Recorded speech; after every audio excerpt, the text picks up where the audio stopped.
it's a huge pleasure and privilege to welcome you and to follow on from Paul's welcome this morning to the Warwick Classics Network, Classical Civilizations Day, Teachers Day.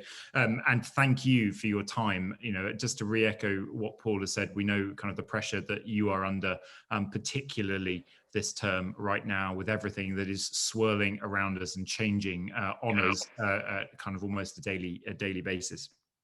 So thank you for taking the time today. And thank you also, obviously, for taking the time in advance to view the material. And we very, very much hope that this is a helpful and productive day and session for you.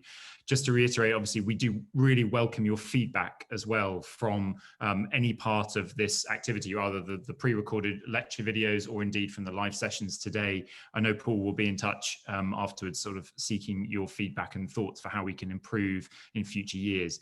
Many of you will be familiar with the work of the Warwick Classics Network.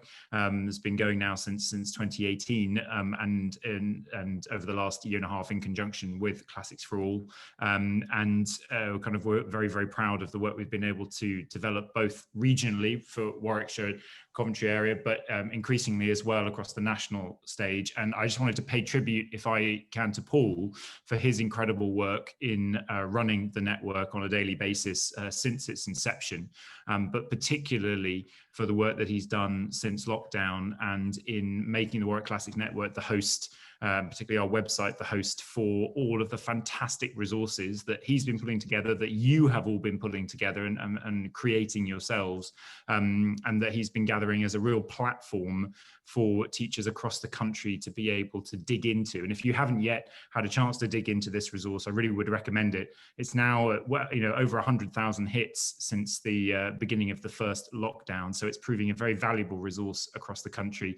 And all of those teaching resources can be found on our website at warwick.ac.uk/WCN. And that one of the most recent additions, we're very proud of this, is one of our own students who's now gone on to become a master's student, has been inspired by your work, the resources you guys have been putting together to create her own ancient world, classical civilization, ancient history blog resource that we're now featuring as well. So we're really, really pleased to see that, and to thank you again to Paul for the great work he's been doing, and obviously for the great work he's been doing organising today.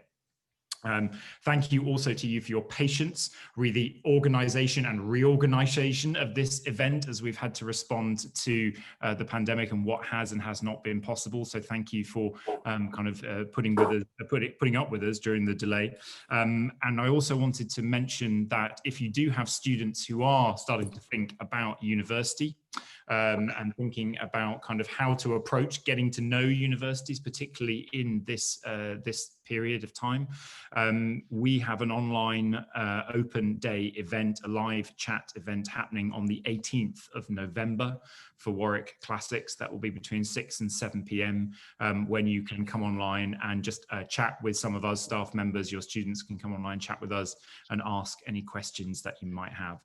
And we also have a series of online materials, videos, as well as obviously all the stuff on our website as well. So please do encourage your students to get in touch with us in terms of thinking about the next step of their classics study.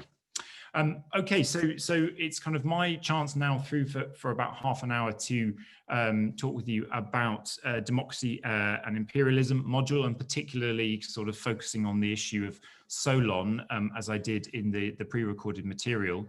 I'm aware that sort of not all of you obviously may necessarily be as interested in this module as opposed to in others, and very much kind of I wanted to be flexible with you about how to best use this half hour.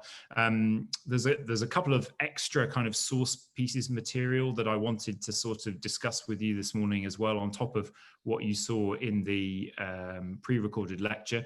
But I thought it would be a good place to start by actually asking for your questions and thoughts and feedback, and whether there was anything you felt that needed clarification, that you wanted to talk about and discuss a bit more together as a group from the pre-recorded material first off.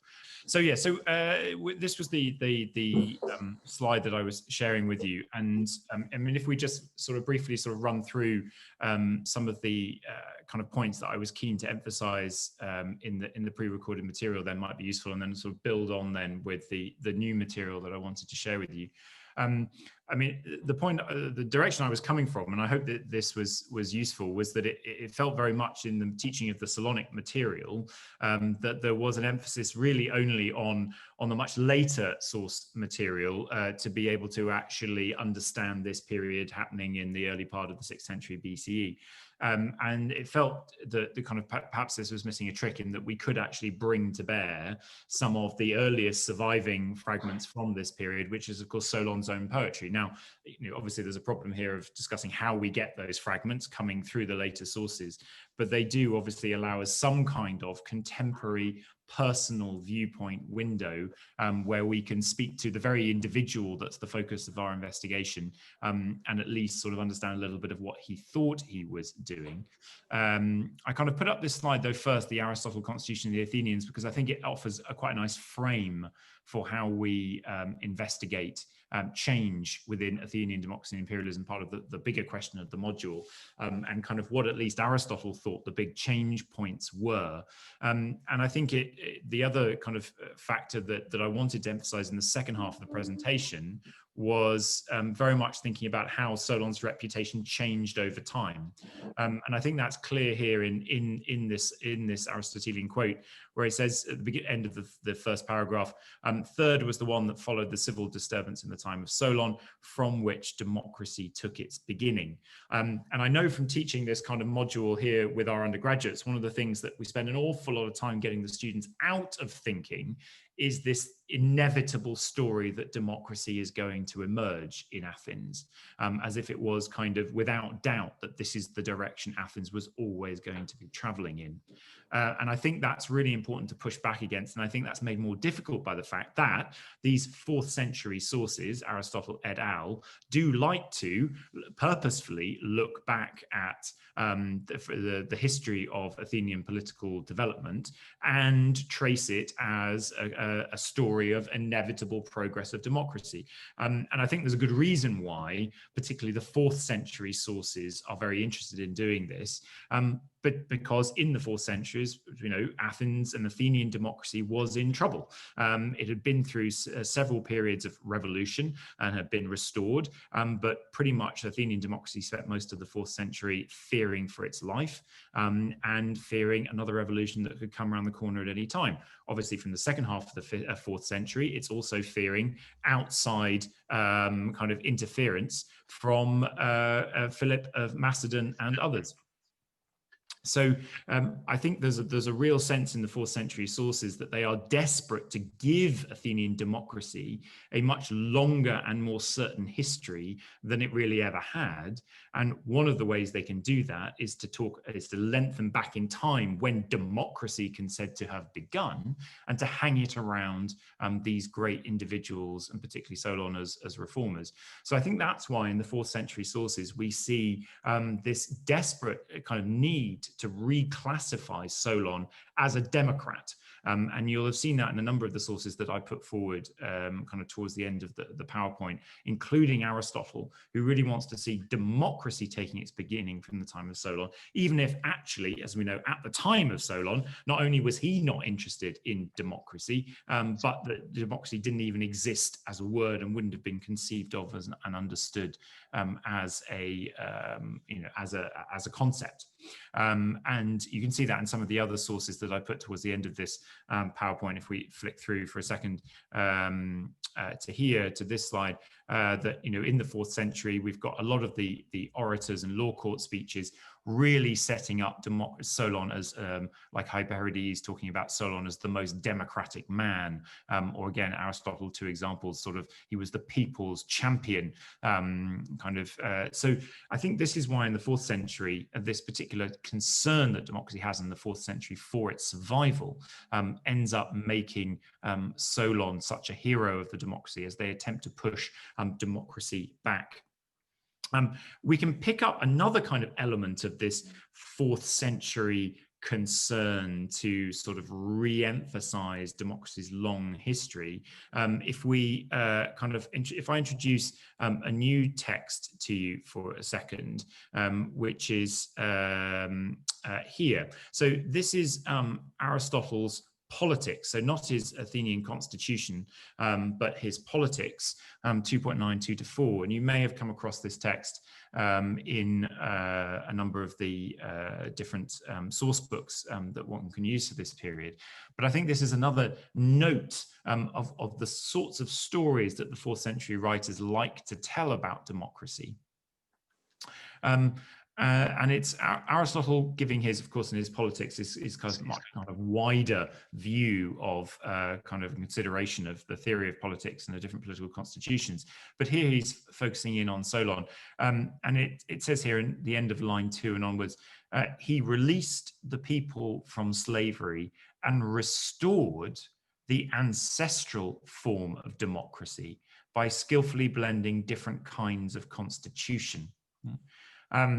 And what I think is very interesting here is that kind of Aristotle will use the terminology of restoring the ancestral form of democracy, as if it had existed before Solon's era and was merely being brought back by Solon, a sort of ancestral form that had sort of somehow always been part of Athens's DNA.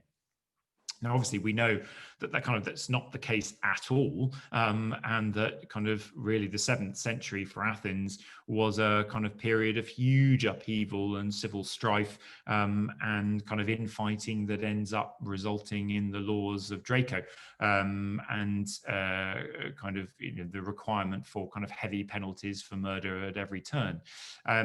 So the idea here is not just that Solon has been turned into a democrat by these 4th century writers, but actually he's merely been another restorer of something that existed before him.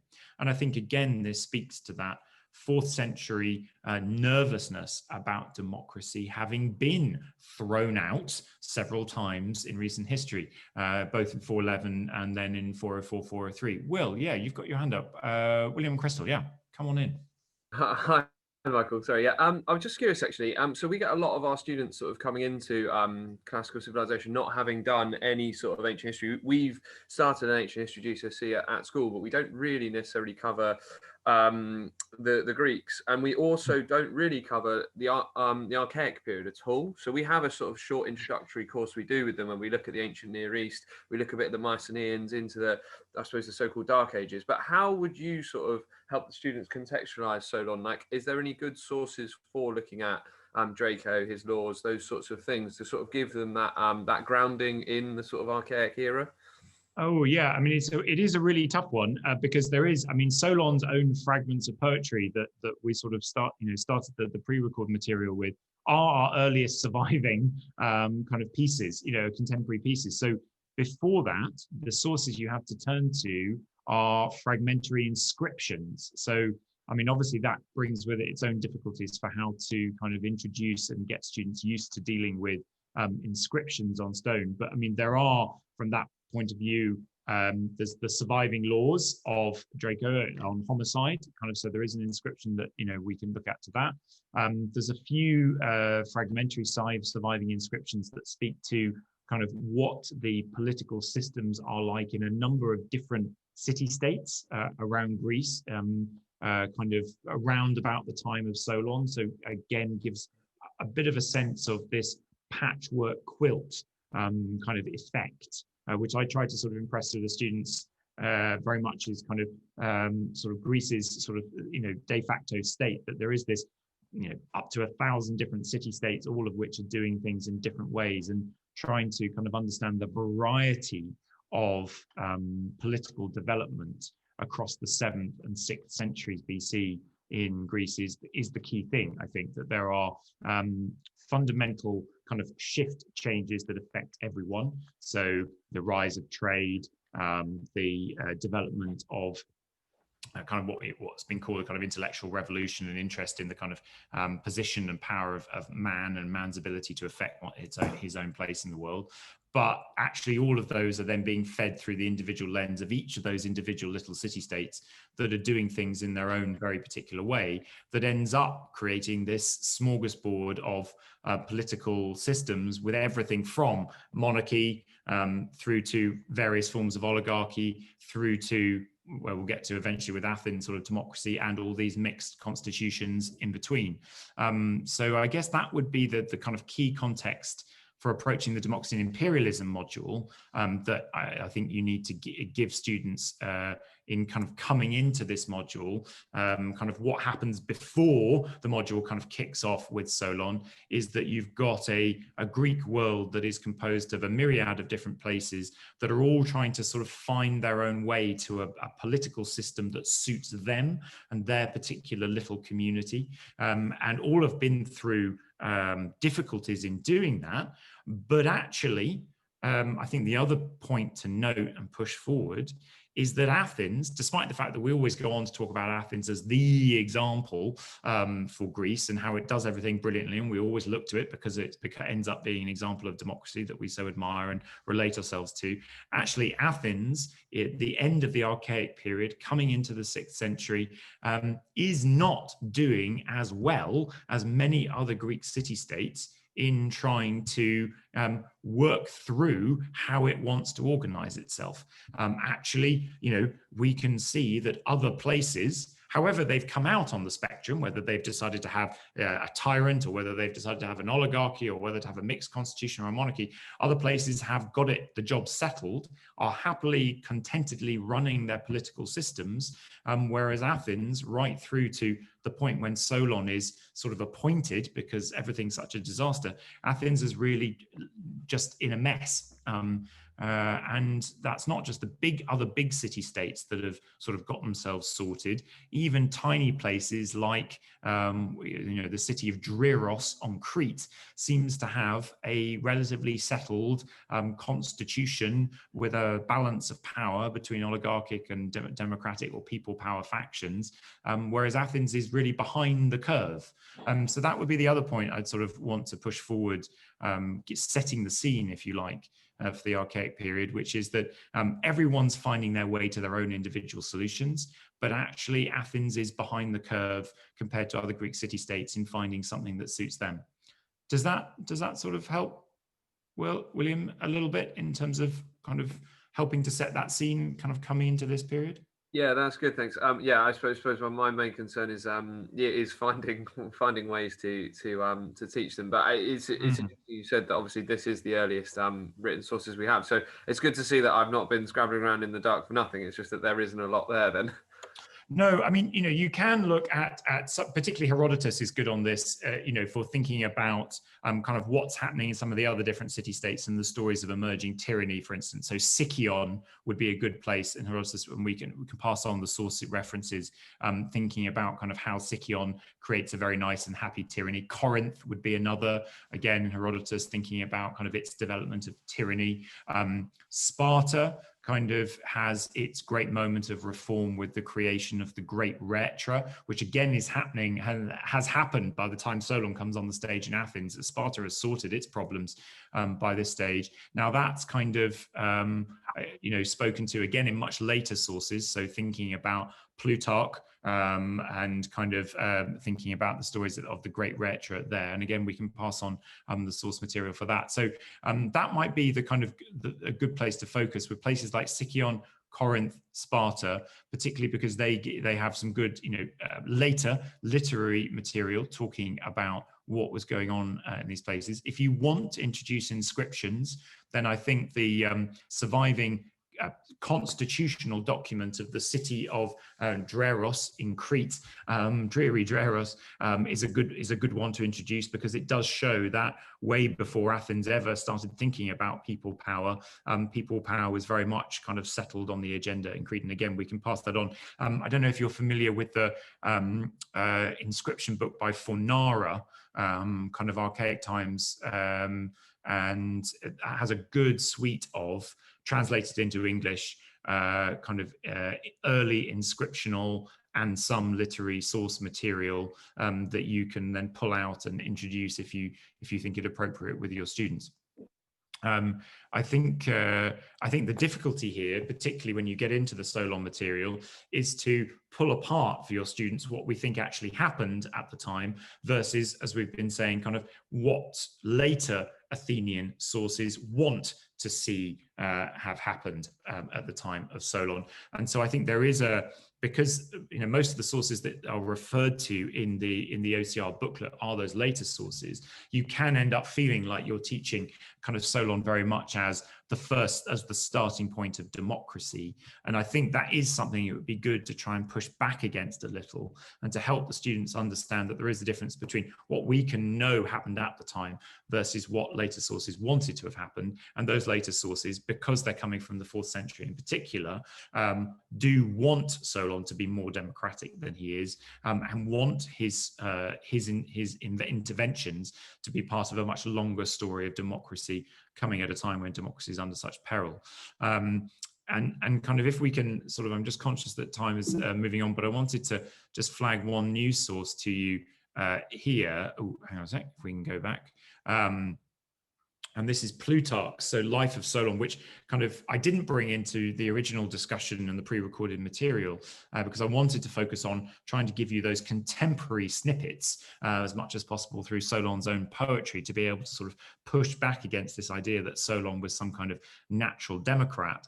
And I think Plutarch, here now coming and writing even later, kind of 1st century AD, kind of very much speaking to much more of a world of, well, it's the Greek world, but it's now within the Roman cultural context. In his Life of Solon, comes up with again an even more different Solon as a sort of really quite canny political operator. And some of you may be familiar with this passage, but if we just look to the middle of it, where it says that Phanias of Lesbos writes that Solon deliberately deceived the two contending factions in order to save the city.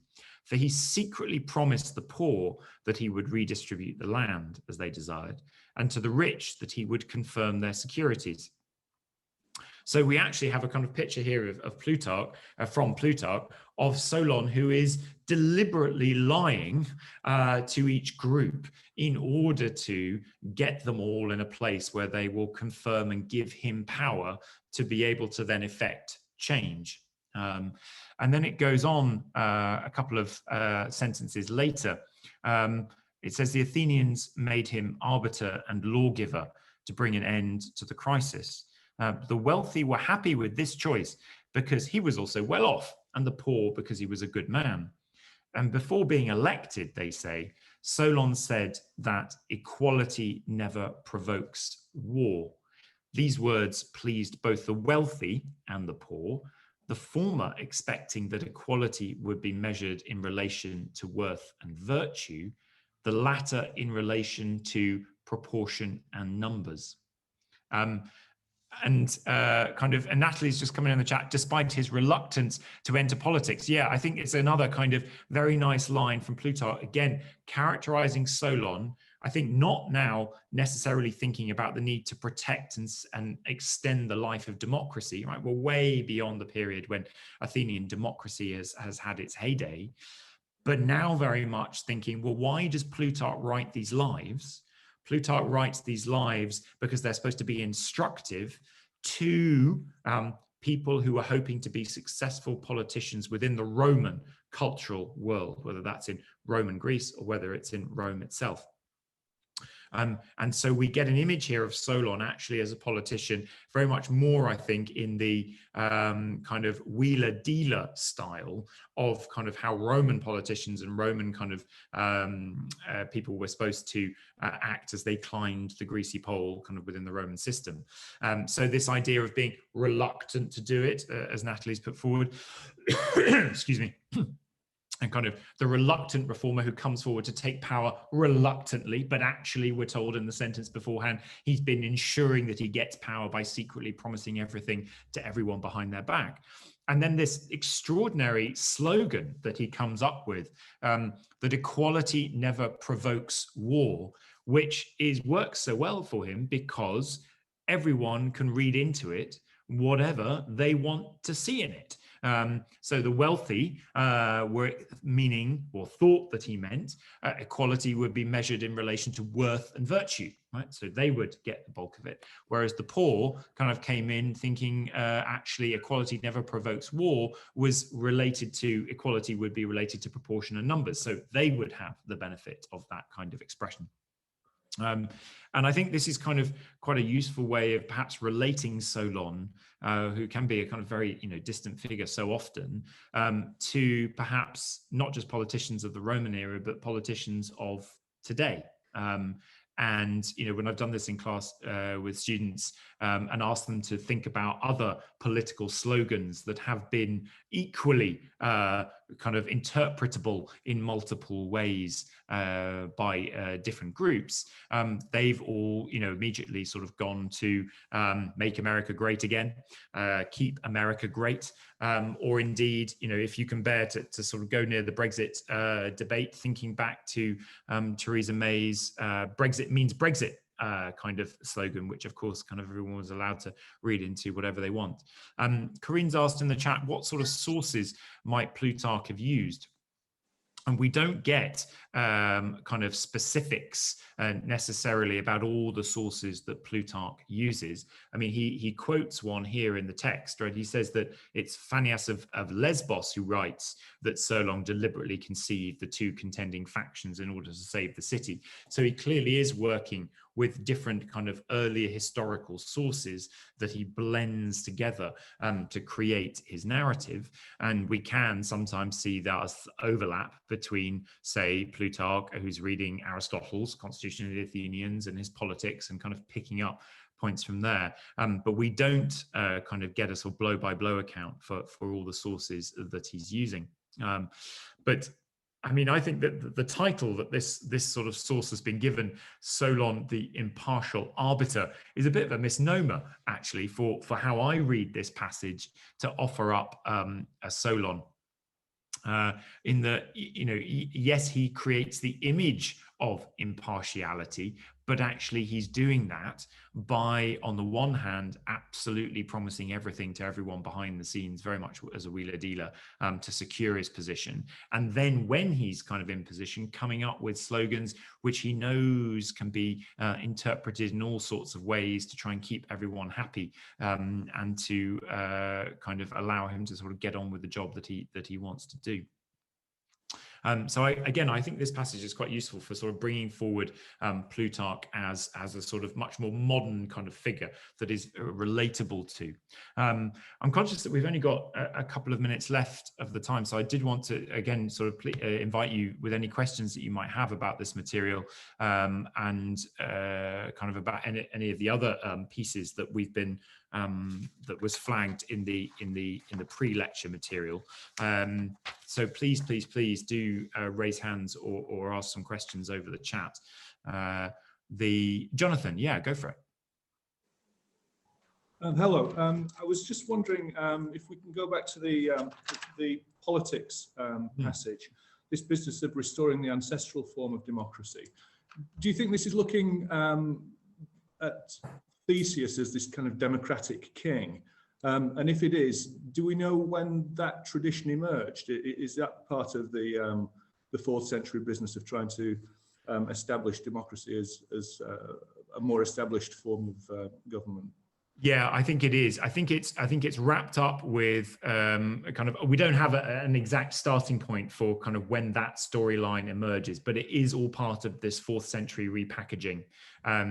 And it's also tied in with other narratives that are emerging that kind of place the Athenians as autochthonous as well. So kind of this idea that the Athenians have always been part of the land of Athens, and democracy of some form has always been part of the kind of way that Athens has done its business. But I do actually, it might just be worth very, very quickly in this Aristotle Politics piece, in the sort of next section of it, I just want to flag one line which I think is very, very useful to you for a very astute analysis from Aristotle. So he talks about this ancestral form of democracy, which he actually sets up as being a blended kind of constitution. But then he goes on to talk about the law courts, and specifically focusing on the law courts, and say that kind of one of the things that Solon did was make access to sitting on a jury open to all levels of Athenian society, right? So all the different class levels that Solon created, the one thing that they could all do was actually sit on a jury. And then he goes on to say this at the top of this section, which is just a continuation of the same section of the Politics. For once the law courts were gaining power, politicians began to court the favor of the populace, as they would have done with a tyrant. And this contributed to transforming the constitution into the type of democracy which is now in place. And I think this is a very kind of interesting sort of sense of perhaps an unintended consequence of Solonic reform. That because the law courts now had sitting on their juries people from all different walks of life within Athens, people who were increasingly bringing their business to the law courts as the ultimate arbiter realized that they had to be in touch with and have a decent reputation with the whole body of the Athenian population, not just its higher tier classes, because they would be coming up against these people, judging them in court. And as a result, over time, that inclines people who do want to be the sort of movers and shakers within the Athenian system towards taking into account more and more the views of that wider populace.